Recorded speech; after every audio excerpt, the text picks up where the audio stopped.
4. Cultures in between. Homi K. Baba.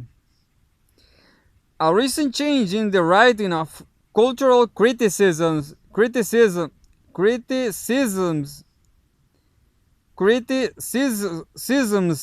has left the prose plainer, less adorned with the props of the arguments starting, where one's scare quotes festooned the text with the frequency of garlands at an Indian wedding, where there is now a certain sobriety to semiotic and post-structuralist celebrations, the isms and alieties, those tales that waged the dogma of critical belief, no longer wave new paradigm or problematics into being. The death of the author or the interment of intention are occurrences that arose no more scandal than the sight of hares in a Palermo suburb. Critical practices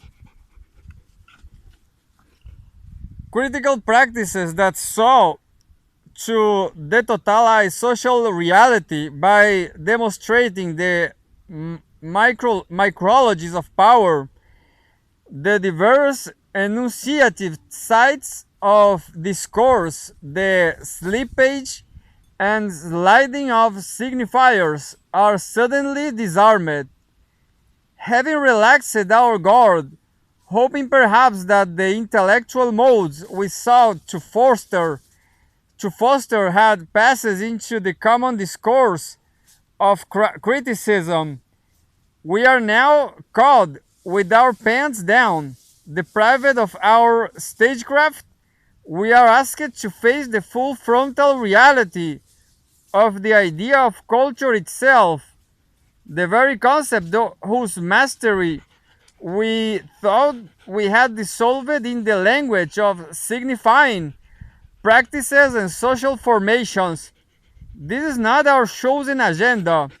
The terms of debate have been set for us, but in the midst of the culture wars, and we cannot maneuvers, we can hardly hide behind the aprons of aporia and protest historically that there is nothing outside the text. Wherever I look these days, I find myself starting into the eyes of a recruiting officer. Sometimes he looks like Dinesh D'Souza, sometimes like Robert Hughes, who stares at me intensely and says, "Western Civ needs you." At the same time, a limp little voice within the also whispers, "Critical theory needs you too." What is at issue today is not the essentialized or idealized Arnoldian notion of culture as an architectonic assemblage of the Hebraic and the Hellenic. In the midst of the multicultural wars, we are surprisingly closer to an insight from T.S. Eliot's notes toward the definition of culture, where Eliot demonstrates a certain incommensurability, a necessary impossibility in thinking culture, faced with the fatal notion of a self-contained European culture and the absurd notion of an uncontaminated culture in a single country. He writes, "We are therefore pressed to maintain the ideal of a world culture, while admitting it is something we cannot imagine. We can only conceive it as the logical term of the relations between cultures. The fatality of thinking of local cultures as uncontaminated or self-contained forces us to conceive of global cultures which itself remains unimaginable. What kind of logic is this? It seems to me significant that Eliot, that at this undecidable point in this argument, turns to the problematic of colonial migration. Although writing in the main about settler colonial societies, Eliot's words have an ironic resonance with the contemporary condition of third world migratory. The migration of modern times have translated themselves according to some social, religious, economic, or political determination, or some peculiar mixture of these. There was therefore been something in their removements analogous in nature to religious schisms. The people have taken with them only a part of the total culture. The culture which develops on the new soil must therefore be bafflingly alike and different form and different from the parent culture. It will be complicated sometimes whatever relations are established with some native race and further by immigration from other than the original source. In this way, peculiar types of culture sympathy and culture clash appear. This partial culture is the contaminated yet connective tissue between cultures. At once, the impossibility of cultures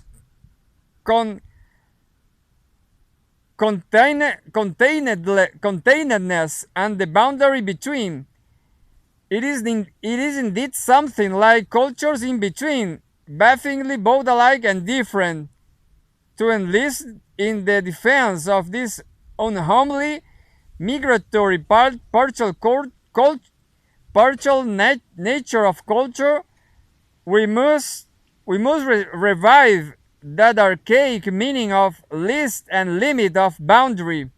Having done so, we introduce into the polarizations of liberals and liberationists the sense that the translation of cultures, whether assimilative or agnostic, is a complex act that generates borderline affects and identifications, peculiar types of culture sympathy and culture clash.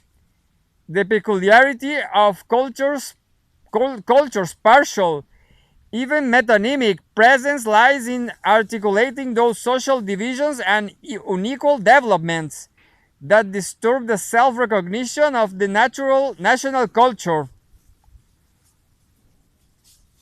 Its anointed horizons of territory and tradition, the discourse of minorities spoken for and against in the multicultural wars, proposes a social subject constituted through cultural hybridization, the overdetermination of communal or group differences, the articulation of baffling alikeness and banal divergence. These borderline negotiations of cultural difference often violate liberalism's deep commitment to representing cultural diversity as plural choice.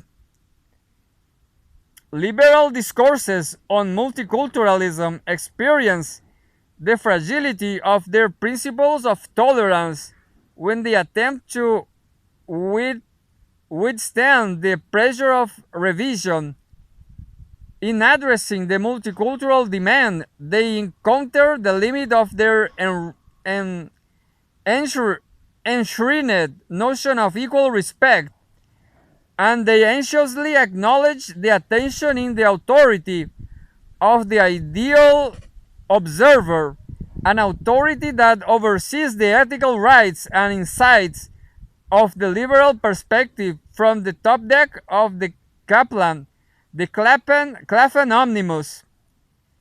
In contemplating the late liberal culture's engagements with the migratory partial culture or minorities, we need to shift our sense of the terrain on which we can best understand the disputes. Here, our theoretical understanding, in its most general sense, of culture as difference, will enable us to grasp the articulation of culture's borderline, unhomely space and time.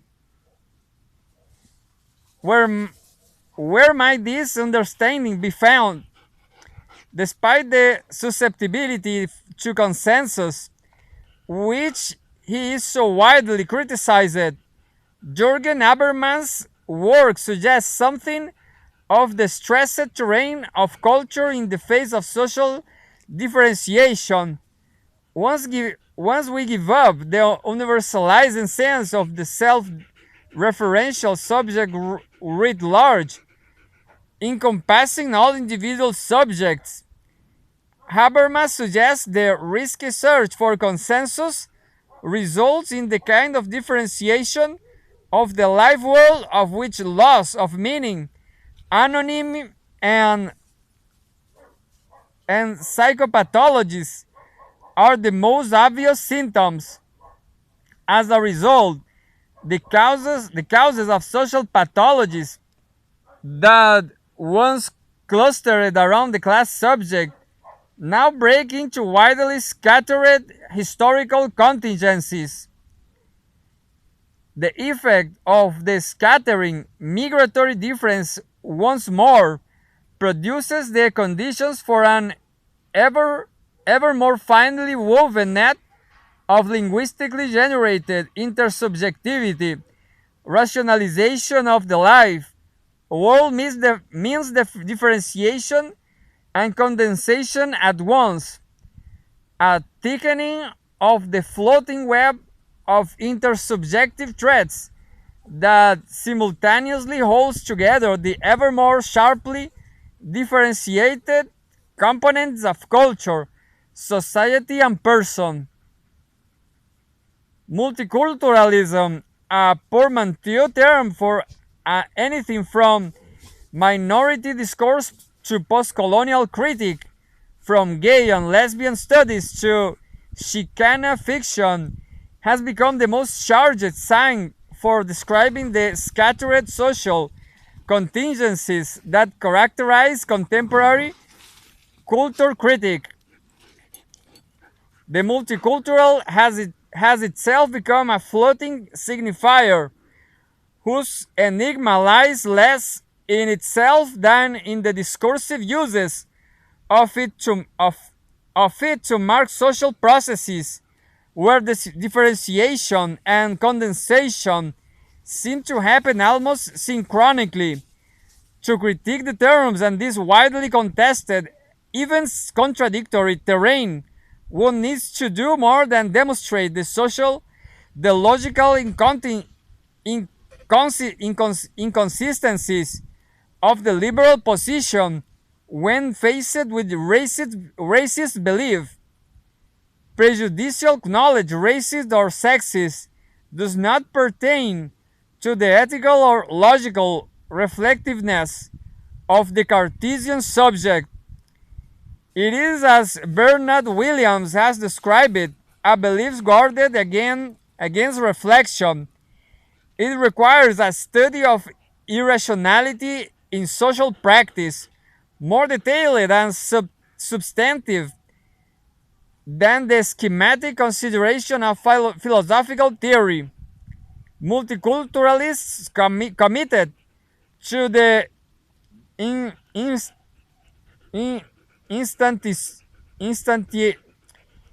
instantiation of social and cultural differences within a democratic society have to deal with a structure of the subject constituted within the projective field of political alienation.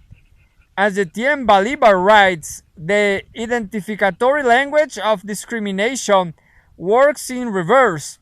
The racial cultural identity of true nationals remain invisible but is inferred from the quasi hallucinatory visibility of the false nationals Jew, whoops, immigrants, Indios, natives, blacks. Thus constructed prejudicial knowledge is forever uncertain and in danger, for as Balibar concludes that the false are too visible will never guarantee that the true are visible enough. This is one reason why multiculturalists who strive to constitute the constitute non-discriminatory minority identities cannot simply do so by affirming the place they occupy or by returning to an unmarked authentic origin or pretext. Their recognition requires the negotiation of a dangerous indeterminacy, since the too visible presence of the other underwrites the authentic national subject but can never guarantee its visibility or truth.